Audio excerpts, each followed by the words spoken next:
Okay, I think we're good. I think.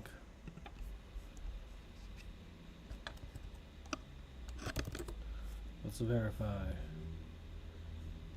Verification, always super important. Yeah, we're going.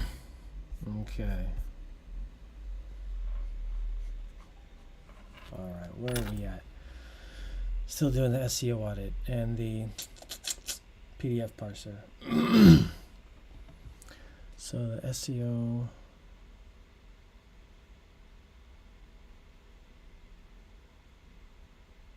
The most recent work in this repository, UAT testing. Fuck me.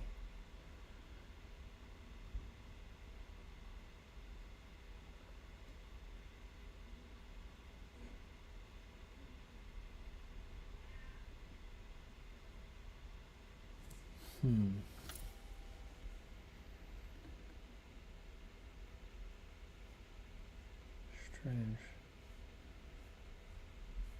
Let's see.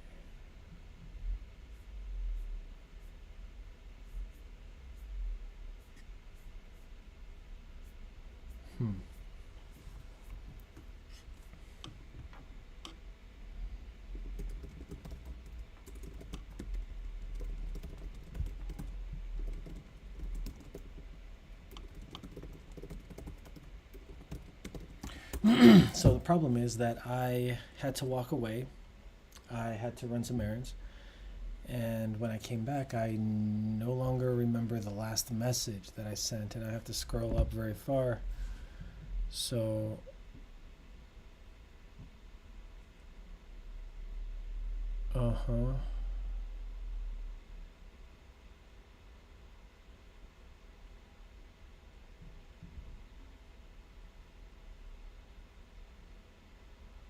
what the fuck?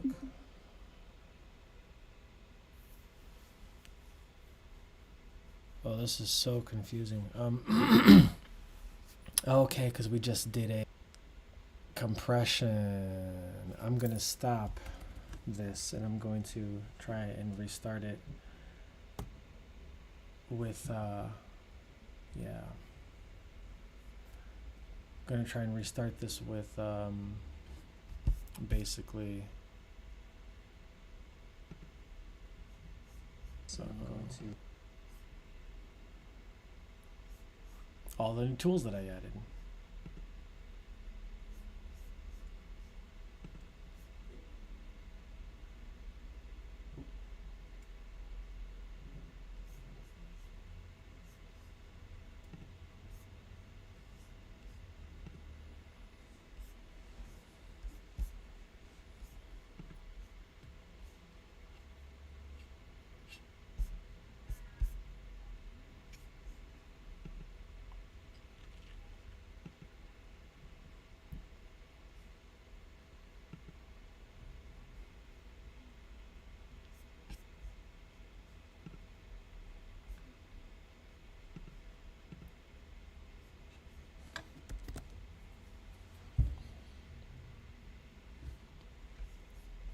I see.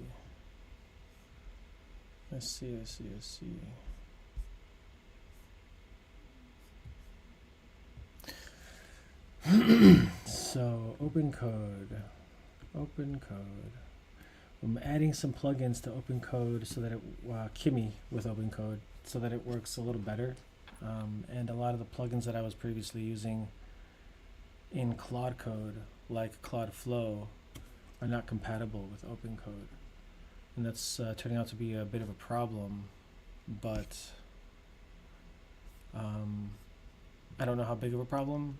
I'm just assuming that the reason it's not working as well is because it's missing some of the really cool features that Claude Code had, with Claude Flow specifically.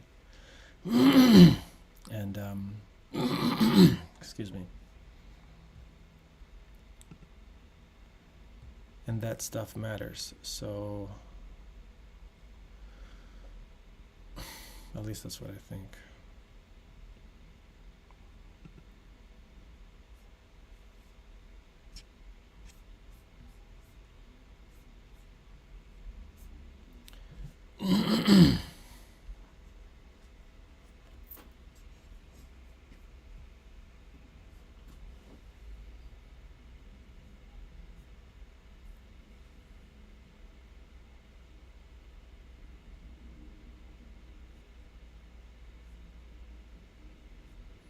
So basically, some of the best plugins involved in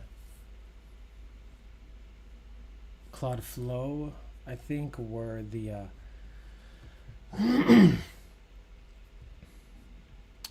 Swarm tools and the memory tools and the well, those are probably the two biggest ones that come to mind. Um, so we're gonna replace them. We got Swarm tools already. OpenCode Super Memory. That's not hosted. I'm sorry, that is hosted. That's not open source entirely or whatever. CAS coding agent session search. Yeah.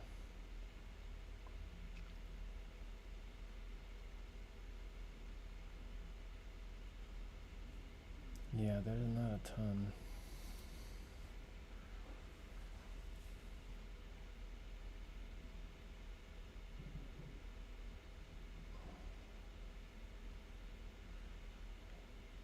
Hmm.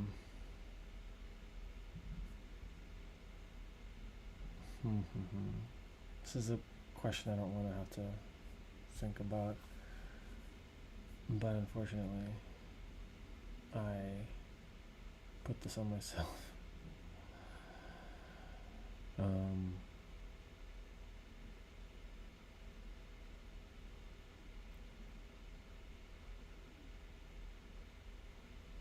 Memo, I guess.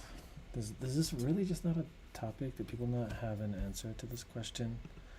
There has to be some kind of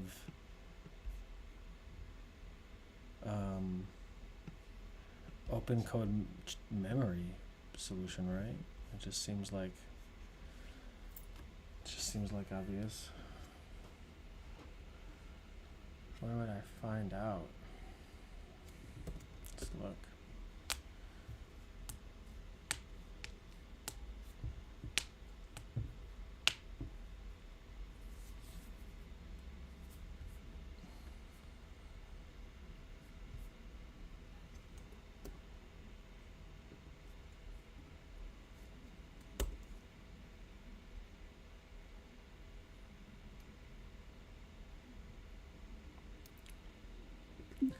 We made a bunch of local SEO changes, and we recently modified this page.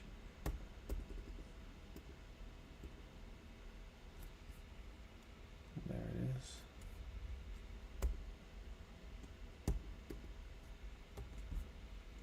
it is.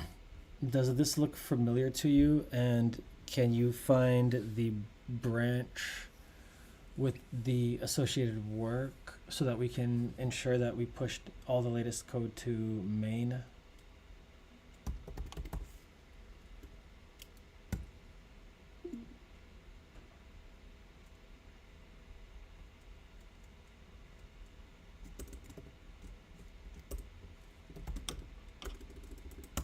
Okay.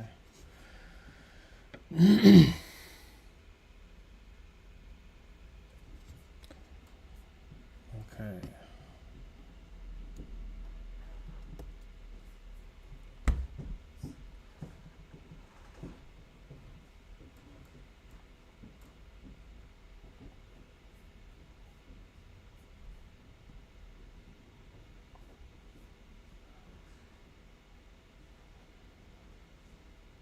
Continue to convert.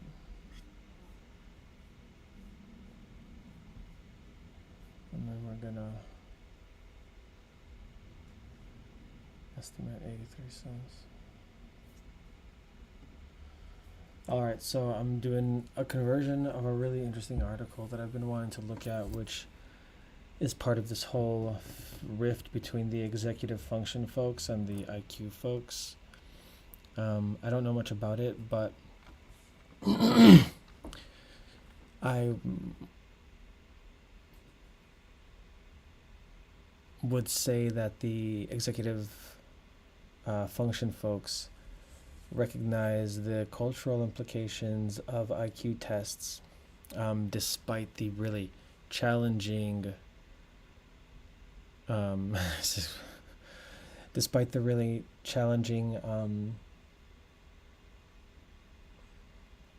case they need to prove in order to show that IQ tests are culturally biased.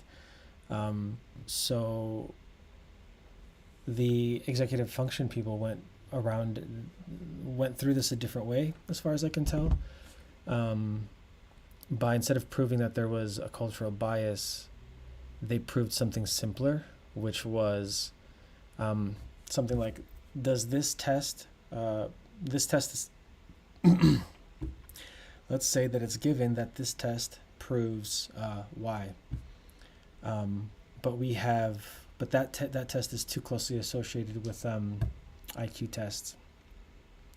So they have another method by which they can, I think, at least the impression that I have from this interview I listened to a few weeks ago, or a few days ago, was that they have different ways of testing of something similar, some sort of underlying capacities.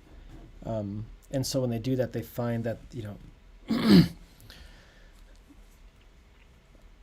school children in country Y are really good at memorizing long strings of words, but when it comes to reversing them, it's very challenging, and not because they have low IQs, but because the need to arbitrarily, in this case, reverse an order or reverse a list is just not one that they exercise. But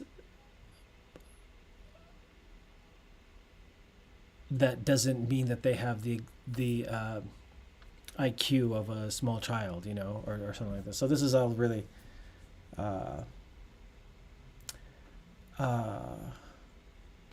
touch and go here, because I don't know what I'm talking about. But these are just my first impressions. And in the meantime, I grabbed the article and threw it into the app that I'm working on. And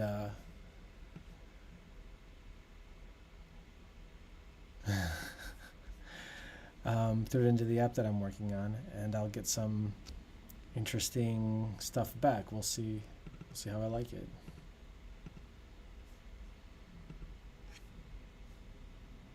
Well, I'm blowing this up.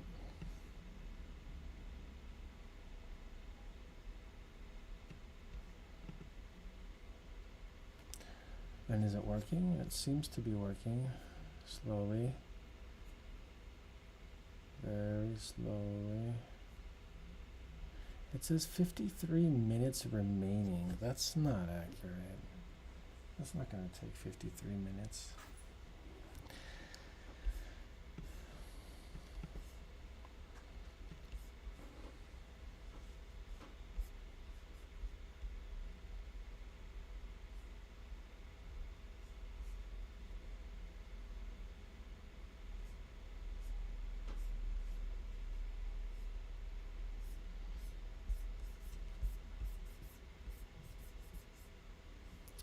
So basically, yeah.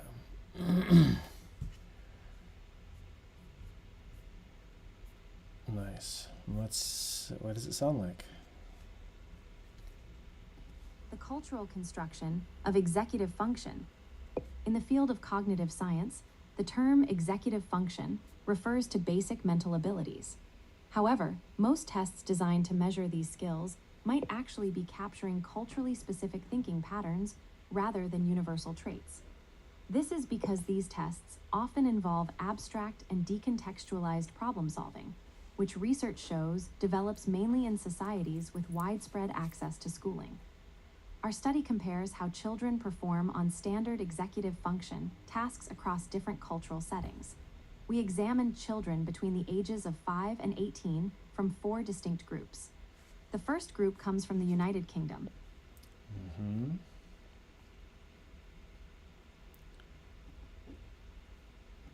Here's a simplified version for listening comprehension.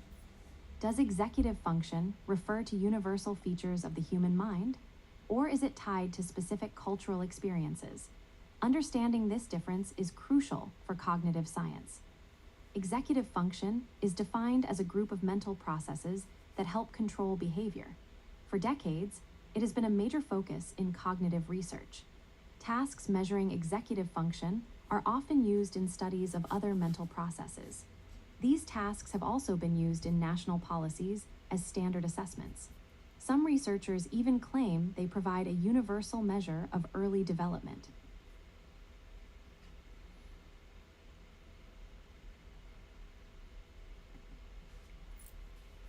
Do we have evidence that EF, as measured, is universal?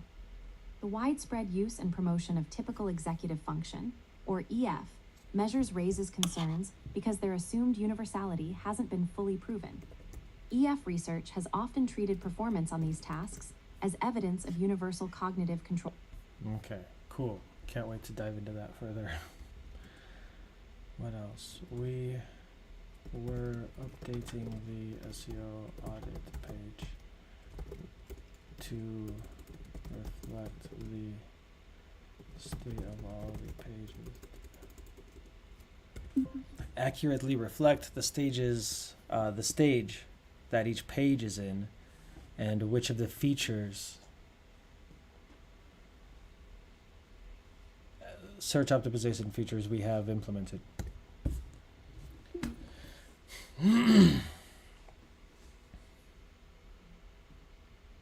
Cool.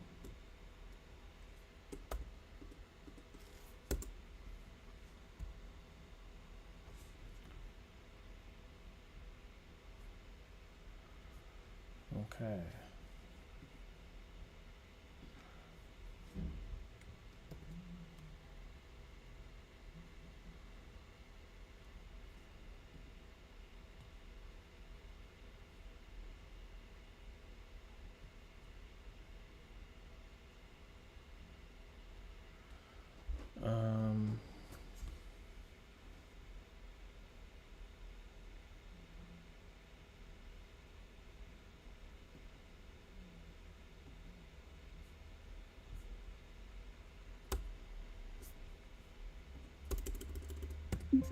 The problem is that I think on the detailed logs page, specifically by upload, it still says that the user is unknown.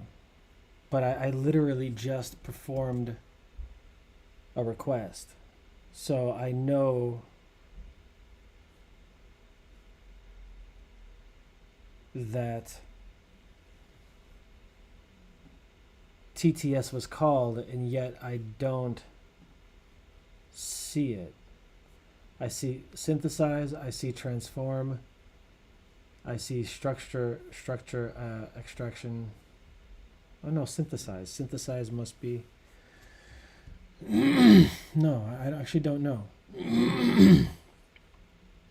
No, Kokaro synthesizes the audio generation. Okay. I don't know why. Oh, right, because that was all one session.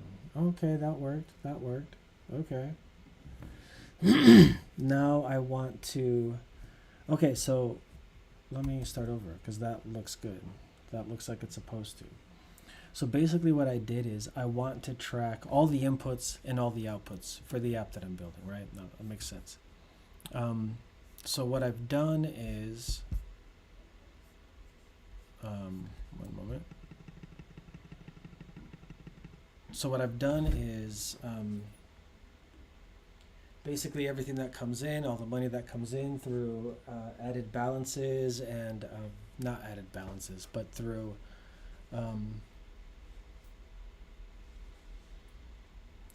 monthly subscription revenue, and then from balances, and then where all the money is going out to language model providers and GPU providers, so that I always know exactly what's happening,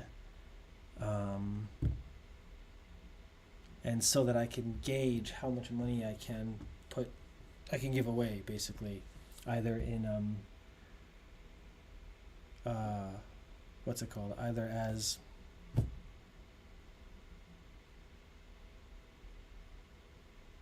free credits and coupon codes, or as like referral benefits and free demo uses, things like that, basically.